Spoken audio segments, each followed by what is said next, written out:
આગળ વધીએ રાજ્યમાં ચોમાસાના આગમનની ઘડીઓ ગણાઈ રહી છે। રાજકોટમાં પ્રી મોન્સૂનની કામગીરી માત્ર કાગળ પર જોવા મળી રહી છે। શહેરના અનેક વિસ્તારમાં સફાઈના નામે જાણે મીંડું હોય તેવું જોવા મળી રહ્યું છે। વોકળાના કામો અધૂરા રહેતા જળબંબાકારની ભીતિ છે।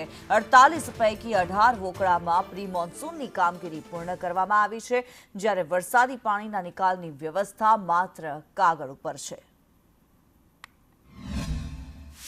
રાજકોટ શહેરમાં ચોમાસાના આગમનની ઘડીઓ ગણાઈ રહી છે, પરંતુ મહાપાલિકાના તંત્રના પ્રી મોન્સૂનની કામગીરી અને વોકળા રિપેરિંગની કામગીરીના આ તમે દ્રશ્યો જોઈને જ કહી દેશો કે મહાપાલિકાનું તંત્ર કેટલું કામ કરી રહ્યું છે। રાજકોટ શહેરનો સૌથી જૂનો અને સૌથી મોટો વોકળો એટલે કે સદર વિસ્તારનો આ વોકળો છે અને અહીંયા છેલ્લા 1.5 મહિનાથી રિપેરિંગનું કામ ચાલી રહ્યું છે। ચોમાસું ઢુકડું આવી ગયું છે, પરંતુ અહીંયા રિપેરિંગના કોઈ ઠેકાણા નથી। એટલું જ નહીં, પરંતુ ચારે તરફ અહીંયા ગંદકી જ ગંદકી ભરેલી છે।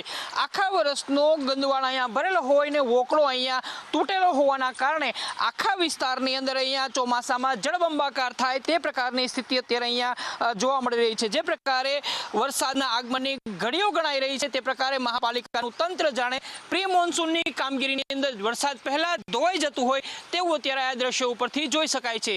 તંત્ર ક્યારે પ્રી મોન્સૂનની કામગીરી પૂરી કરશે અને ક્યારે ચોમાસાની અંદર લોકોને રાહત મળશે તે અંગે કોઈ કહી શકે તેમ નથી। કેમેરામેન માધવ ભટ્ટ સાથે મયુર સોની, સંદેશ ન્યૂઝ, રાજકોટ।